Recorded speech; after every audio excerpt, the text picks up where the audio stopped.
See, most of the people, I know there are a lot of stuff going on here. In United States, everybody is doing astral journeys. It's just hallucination. You lie down and just imagine that you're flying here, flying there.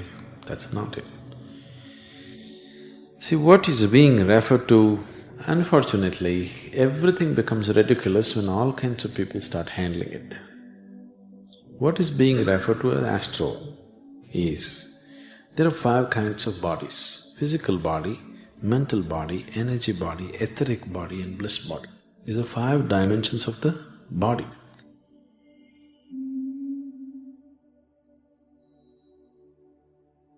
The physical body is that which you can obviously see is an accumulation of the food that we have eaten.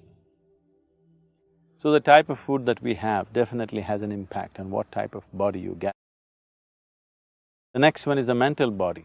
When we say mind, we are not referring to any one particular part. Every cell in the body has its own intelligence.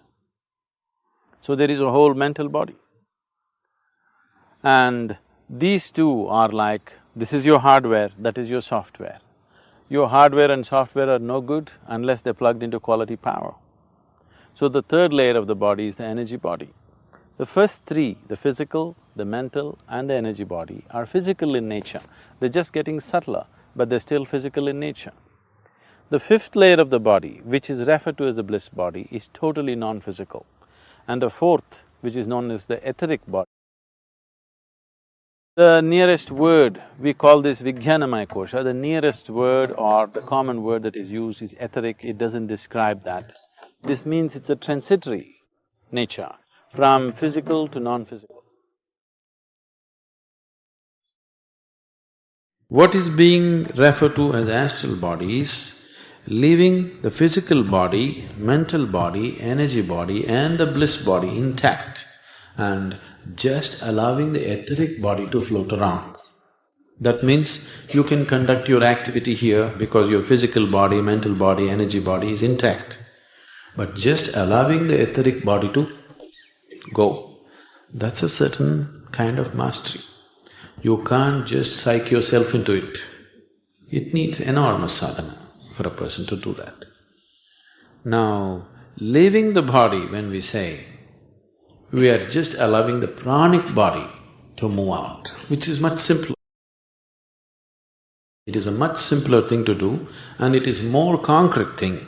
Compared to etheric body, pranic body is physical. It's more physical kind of presence. It's energy, but it's a physical energy. Etheric is a transitory energy. It is neither physical nor beyond, it is a transition. Bliss body is totally beyond the physical. So, getting the pranic body out and putting it back is easy and it's a much stronger experience because a physical part of you goes out and gets back. Etheric body needs much more sadhana because that is not even in your experience, it is not something that you can touch unless you're in a certain level of sadhana and intensity within yourself. But every street corner they are doing astral travel these days. That's just hallucination.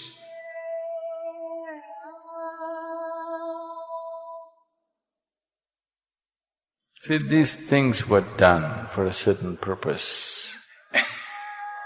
It's called Parakaya Pravesha. There have been schools which have been fundamentally focused towards this in India. Simply for entertainment, it's not worth exploring those things because it takes enormous effort to get mastery over those things. And in the end what? What do you achieve? It is of no spiritual consequence.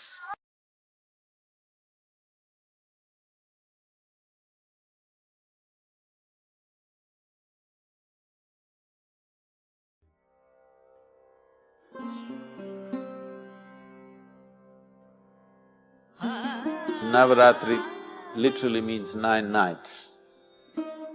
Every month, after the no moon day or the Amavasya, after that, days are counted. 9th day is called Navami.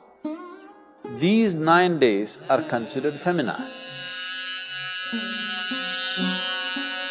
Dasara is all about… in Karnataka it is about Chamundi, in Bengal it's about Durga, but essentially it's about the feminine goddess, the feminine divinity, because this quarter belongs to her. This quarter, northern hemisphere of the planet becomes gentle because it receives the least amount of sunlight from now onwards. So everything becomes subdued and feminine. It's not on in a big way like that. See, the worship of the feminine was prevalent right across the planet at one time. But unfortunately, certain very ambitious approach to even religion, like with everything else, conquest became the mode. When conquest became the mode, they burned the feminine out of the planet. We made it like masculine is the only way to be successful, and we have compelled even women to become very masculine today in their attitude and approach and emotion and thought, because somewhere we have made everybody understand masculine is the only way to success, conquest is the way. Conquest is not the way. To embrace is the way. You're trying to conquer the planet, that's what has led to all the disaster. If feminine was more dominant factor, or at least evenly balanced, I don't think you would have any ecological disaster, because feminine and earth worship came together, always. Those cultures which looked upon earth as mother and was in a worshipful attitude towards that, they never caused too much damage to the environment around them.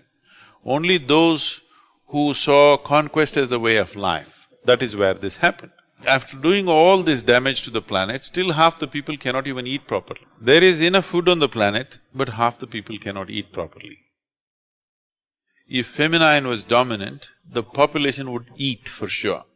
If feminine was dominant, compassion and love and aesthetics would be dominant, not conquest. If feminine found a better expression on this planet, maybe our stock market will not hit 20,000.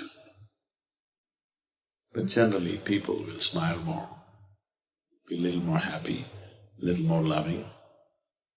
Life would be a little more beautiful, which is essentially what we want, isn't it? After all, it's in pursuit of human well-being all these things are done.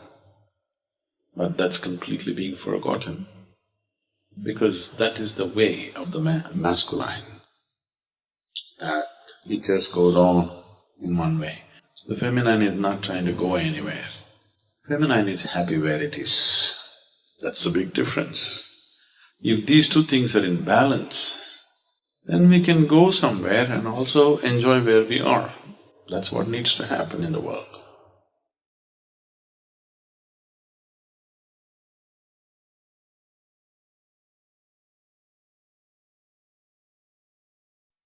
In a world full of cuts, short videos, and distractions, you chose to stay and listen until the end.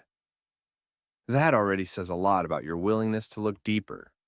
Drop your city in the comments, and if you'd like, subscribe and share this video with someone who's also not afraid to think. Thank you, a big hug to you, and see you in the next video.